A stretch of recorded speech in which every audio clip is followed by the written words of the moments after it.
All right. Are you ready? I think so. How's your back? It's terrible. It Oh hurts. my God. This is scary to me because It's so scary. I haven't thrown my back out yet, but I do wake up sometimes with a stinging like pain in my back, and that sticks with me for a day or two. And I don't know, I'm scared. I'm scared back problems are coming for me. Nothing reminds you of the cold grip of death more than waking up and having your back be thrown out. It's not fun. Don't recommend. Sarah, how's your back? You got any back problems? My back is all right. I have a standing desk here in Olympia, so I feel like I'm trying to be healthy and utilize that. That's good. Must be nice. Must be nice. It's time for sound posture. It's time for sound politics.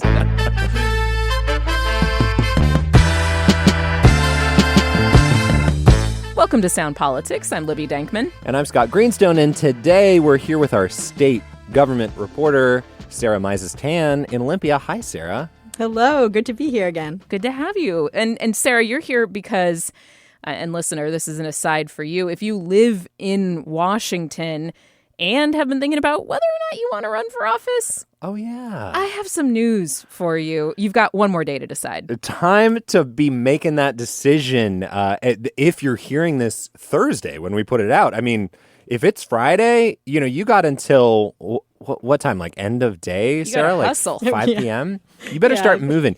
Put your application together. Start scrounging for those filing fees. It's almost $700 if you want to run for state legislature. $1,700 for Congress, even more for the state Supreme Court spots. Yikes, I didn't know it was that expensive. But Sarah, you are here to talk about some legislative races, specifically in Seattle. Because, hey, if people are going to file for these races, they need to know who's running against them, right? So we're going to talk about these races in Seattle and Tacoma, and specifically about an unusually high number of Democratic intra-party fights that are playing out this year. Yeah, that is right. A normal year, you might see maybe one or two Democrat-on-Democrat contests, but I've counted at least 6 incumbents facing real challenges from fellow Democrats this primary season. And one of them is a big deal that listeners are going to recognize right away. We will get to that because that race has big stakes. And Democrats are trying to raise the stakes across the board, to be honest, when it comes to those more traditional, not the ones you were just talking about, but the Republican on Democrat races this year by saying, hey, if we win enough seats, what if we had the power to, I don't know, gerrymander some Republicans out of Congress like they're doing to us in Florida? But is that even possible, or is it pie in the sky type of thinking from, the Democratic Pod Save America types? Yeah. We are going to get into all of that. That's coming up today on Sound Politics right after this. You're listening to Sound Politics from KUOW in Seattle, and I'm Scott Greenstone. I'm Libby Denkmann. And I'm Sarah Mises-Tan. And today on the pod, it is candidate filing week. So we're talking about the races in the state legislature shaping up this year. Democrats feel hopeful, so hopeful that some are talking about winning a 2/3 supermajority, which seems like a real long shot this year. But first, they got to fend off attacks from inside their own party. So, Sarah, usually when we talk about Democrats going after Democrats, we're talking about like left-wing progressives going after the party's more moderate wing. But the progressive wing is kind of running the state legislature in Olympia right now. They passed the millionaire's tax this year, a big long-term goal for progressives. So is that what's happening here, a progressive versus moderate setup? Yeah, definitely. There are a bunch of different races. So in some places, yes. Representative Amy Wallen is a good example of this from Kirkland. She voted against the millionaire's tax. She's seeing a challenge from a Redmond City Council member, Jessica Forsyth, who supports the tax. So that's a pretty classic example there of someone further on the left running against a more moderate Democrat who's an incumbent. But in others, you're seeing what I would call progressives getting challenged by younger, leftier progressives who say they're still not going far enough. That's interesting. I assume that one of those that you're talking about right now is this face-off which is up here in ultra blue, so blue it starts to look red. And by red, I mean socialist red, Seattle. Hammer and sickle type red. A statue of Lenin in Fremont red. The Senate Majority Leader, Jamie Peterson, who we've had on this show before. What did Mary Poppins call that? A pie crust promise. So Peterson is facing a rare challenge from Hannah Sabio Howell, a former legislative aide for one of the other Democratic senators, a certified young person who posted a Get Ready With Me TikTok about going down to Olympia this week to run for office IRL. For us, getting money and corporate influence out of politics isn't just talk. Since launching this campaign on March 9th, over 70 individual volunteers have joined us to help us gather signatures to waive the $700 filing fee. So those $700 she will not have to pay because she got enough, I think over 1,500 signatures. One of those signatures was Peterson himself, actually. Oh. He posted a photo of himself signing her petition on Facebook saying, quote, "Competition makes democracy thrive." That's such a candidate mog move. Like, he's candidate mogging her? Yeah, he's candidate mogging her by saying, I'm so confident that I'm going to sign my competition's filing fee waiver form. You're going to need that money. He does have a lot more money, which I think we'll talk about in a minute here. Yeah. So, Sarah, what is Sabio Howell's argument for why voters should ditch Peterson? I mean, he's the Senate Majority Leader. This is not a Democrat who voted against the millionaire's tax or even begrudgingly said yes. This is the guy who was like its major champion in the state Senate. Totally. Yeah. And I think that is in some political consultants' views, they are kind of scratching their heads about why this challenge has happened. But at the same time, folks like Sabio Howell are saying that Peterson has just not gone far enough. Yes, she says Democrats passed the millionaire's tax, but they haven't passed other wealth taxes, like one proposed by Socialist Democrat Sean Scott, who has now actually endorsed Sabio Howell. And overall, the message seems to be from her that Democrats in Olympia, like Peterson, have been telling their constituents that they're doing a lot to address affordability in the state, but regular people still just feel like they're not seeing these efforts. She says they're still struggling to afford things like housing or childcare, and they're just not seeing any tangible relief from legislators on that. And the other argument is more personal, which is about Jamie Peterson himself specifically. She argues he doesn't represent the district anymore. He's a homeowner, for one, in a district that is mostly renters, and Hannah is pretty open about being a renter herself. Yeah. And it's worth noting that he makes in the range of $500,000 to $750,000 a year at a big construction firm, McKinstry, when he's not in the Senate. And so in some ways, Sabio Howell is saying he's a little out of touch. Wow. So not just tax the rich, but get the rich out of politics. The rich cannot represent us. They can't relate to us at all. I mean, you're really dealing with such different realities here. It is kind of remarkable between how, conservatives and some moderates talk about the Washington legislature being these like radical lefties who are endangering Washington's business climate, driving entrepreneurs away with their new millionaire's tax. And like Peterson, in their view, is the one holding the pitchfork, driving people out of town. But then you go over to the progressive left, and somebody like Hannah Sabio Howell is saying, Jamie Peterson, corporate shill, like he's the problem, right? It's just like a crazy split screen. One detail I love about this race is, it is generally a ritual for lefty Seattle candidates to announce they're running in The Stranger, the alt weekly that has, just like a serious amount of sway over especially primary voters in this district. Oh, yeah, it's huge.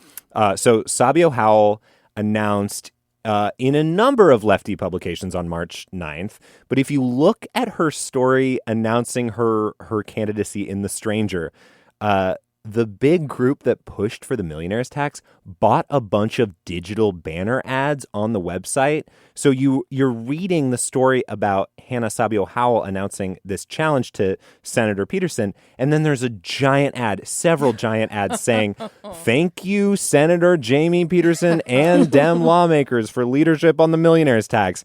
And I don't really know if that was fear about, Sabio Howell's chances or just progressive pettiness, or both. I loved it either way. Very pointed ad buys. Let's talk about chances, though. Sarah, obviously taking down a longtime incumbent is hard. One who hasn't necessarily angered like the base is maybe even harder.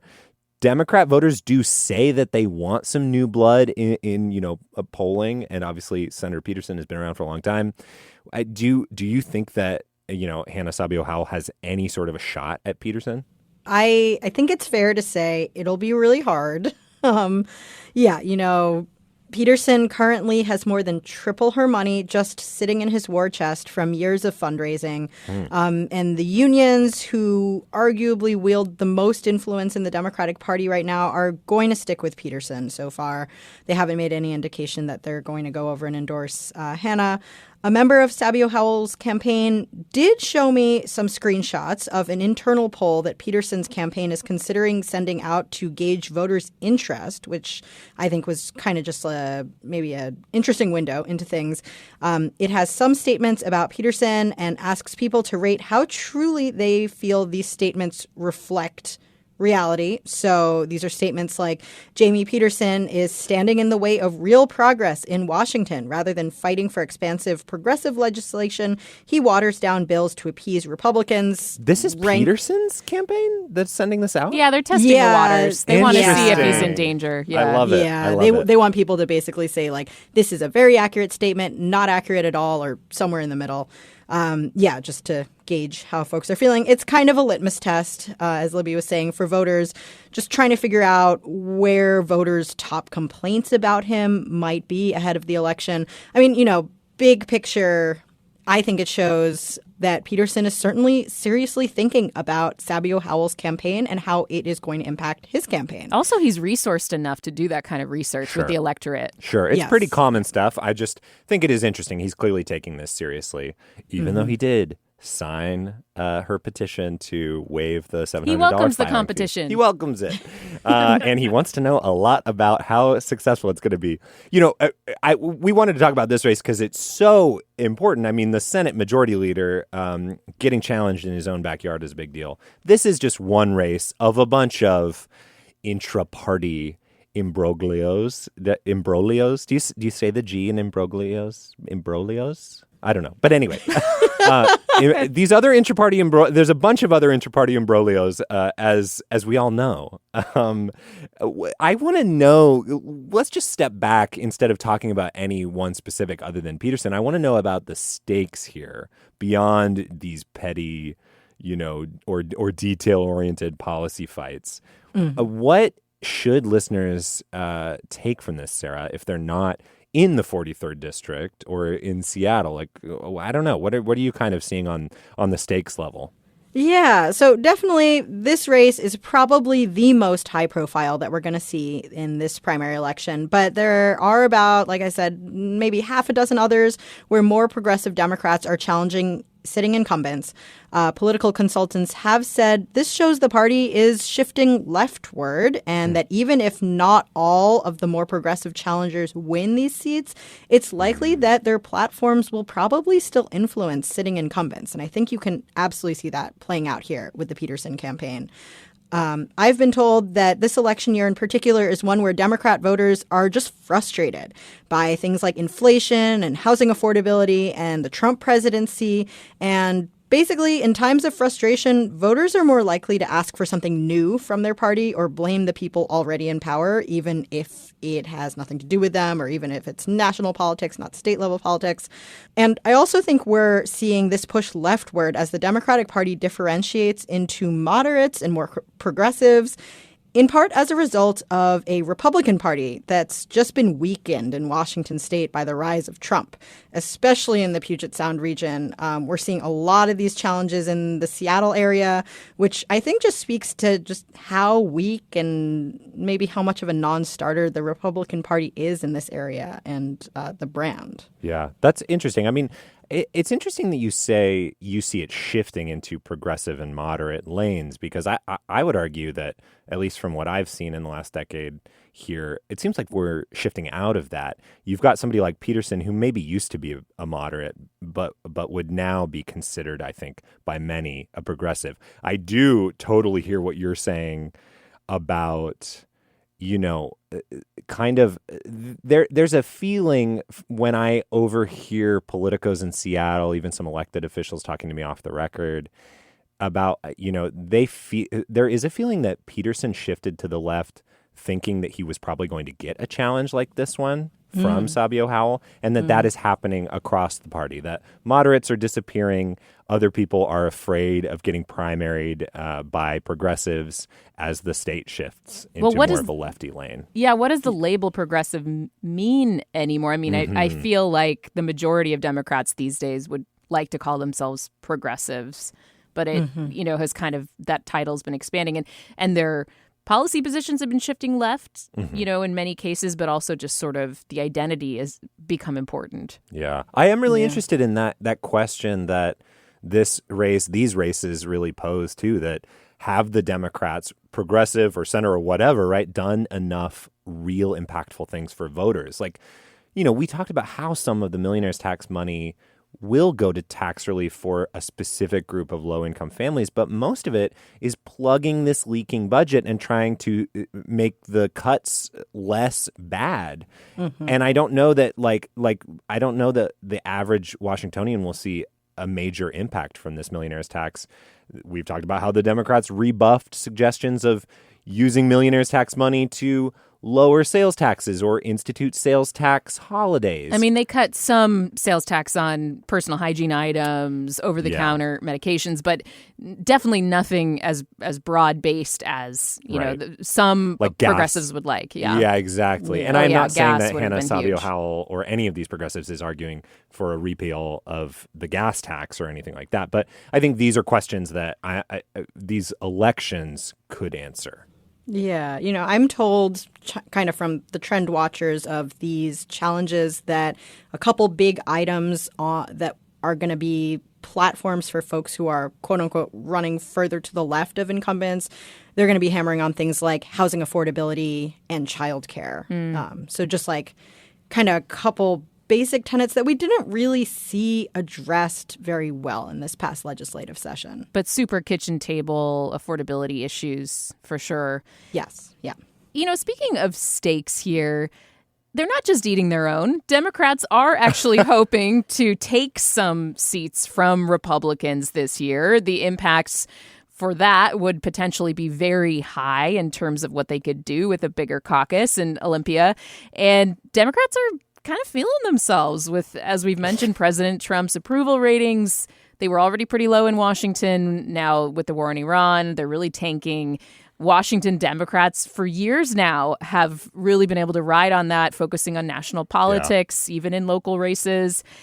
So, they're more likely, for example, to talk about high gas prices in the context of the war than on the recently increased gas tax or the Climate Commitment Act, things like that. I don't know. Anyway, Democrats are feeling confident, and Scott, they're feeling so confident that they are actually talking about winning a supermajority. And you've reported on this. What's the deal? I have been following this and reporting on it some, yes. So Democrats obviously have been creeping closer to that 2/3 majority for years. That would give them the power to do all sorts of things, right? Like pass budgets with no Republican votes, or send a constitutional amendment to the voters asking them to let Democrats redraw the congressional district map and gerrymander Republicans out. Why do I bring that up? Because that's what Democrats have started talking about. And we should say that that's a long shot, at least in the near future. Democrats would need to pick up, 3 to 4 seats in the Senate, 7 seats in the House. This year, yeah. But it is a tantalizing prospect for the party, redistricting. There's this dual party arms race going on across the country. Virginia just voted to approve a map that's likely to net Democrats like 5 or 6 seats. Florida is looking at redistricting. Obviously, it all started with Texas. Right. California is doing it. It's going on and on. So you're saying, Scott, that Democrats think that could actually be a reality here, that we would remove either one or both of the pretty safe red House districts here in the state? I think state Democrats are testing it as a unifying campaign message. Could it help us win votes? And the reason I say that is in January, Democratic Majority Leader in the House, Joe Fitzgibbon, introduced a resolution that he told me he knew was not going to pass. It would have allowed the legislature to redraw the state's congressional maps in response to redistricting in other states. Like basically, we only usually do it every 10 years, but if another state did mid-decade redistricting, we could do it in response. He said, so I was like, well, why would you introduce this if you know it's not going to pass? And he said, it's to start a conversation. What could Democrats do if we won a supermajority this year or got really close to it? And it also lets those candidates in those state House and Senate races talk about that as well. So potentially, if that were to happen, Democrats get the supermajority in Washington. They would then put it to the people, kind of like they did in Virginia. Right. Like, should we redistrict in order to fight back against the way that Trump and Republicans are redistricting, allow Democrats to redraw the congressional maps, et cetera? Exactly, yeah. It would not be as simple as winning the supermajority, because the system that we have right now, where 2 Democrats and 2 Republicans get together with 1 nonpartisan, non-voting member, so there is no swing vote. There has to be bipartisan agreement on the maps that we use to vote for Congress and our state legislature. Only a handful of other states do it like that. Only the voters can add on this addendum to that process. It has to be so basically the Democrats first win the supermajority, then they vote to take the question to the voters, and the voters decide. I mean, with the makeup of Washington state, and, if Democrats were actually able to get that supermajority, it seems like the voters would rubber stamp that, right? Like, knowing how unpopular President Trump is. Sure. Yes, I think so. The reason I bring that up is just to say that, like, some Democrats are talking about doing it really soon, and I don't think that is as a likelihood. I noticed that in the New York Times roughly a week ago, the Democratic State Party chair in this state, Shasti Conrad, was quoted saying, if Democrats flipped, quote, a handful of seats in the state legislature and seized the supermajority, Washington voters are likely to be asked in 2027 to allow lawmakers to enact a new congressional map. And people are counting on this happening soon. And I just think that is more campaign talk than reality talk. Like, I saw that and I called Shasti's spokesperson to say, are you guys doing different math than I am? Because my math is what your math, Libby, was a minute ago. It's like 3 state Senate seats, 7 House seats. That is not looking likely this year, especially with the seats that are up for re-election. A supermajority seems like a long shot. He told me that with this recent Trump polling, it has become more likely, but it's still not probable. And that's why I say it's rhetoric. Sounds like a lot of hatched chickens that are being, it's chickens that haven't hatched yet that are being counted. That's what it sounds like to me. Sure. Yes, there's counting. Well, there's certainly a lot of counting going on. I'm not sure exactly what. What is hatched and what is not hatched. But Sarah, I want to cap this off before we go by asking, even if Democrats don't get this supermajority this year, they could get closer. They could inch towards it. Are there any seats that you're watching that might flip from Republican to Democrat at this point? Yeah, so Democrats could pick up a few more legislative seats this fall. They're looking at a few in the Vancouver suburbs and east along the border with Oregon. In that district, there's going to be a lot of money spent on the national congressional race, and they're hoping their legislative candidates can ride that updraft. And of course, for folks who need a reminder, that congressional race is between Republican State Senator John Braun and current U.S. House of Reps Democrat Marie Gluesenkamp-Perez in southern Washington, a historically very swingy district, and a race that I'm sure we are all going to be watching. Absolutely. A place where the Republicans hope they can maybe flip the script on Democrats on the congressional side and get a Republican back in that seat.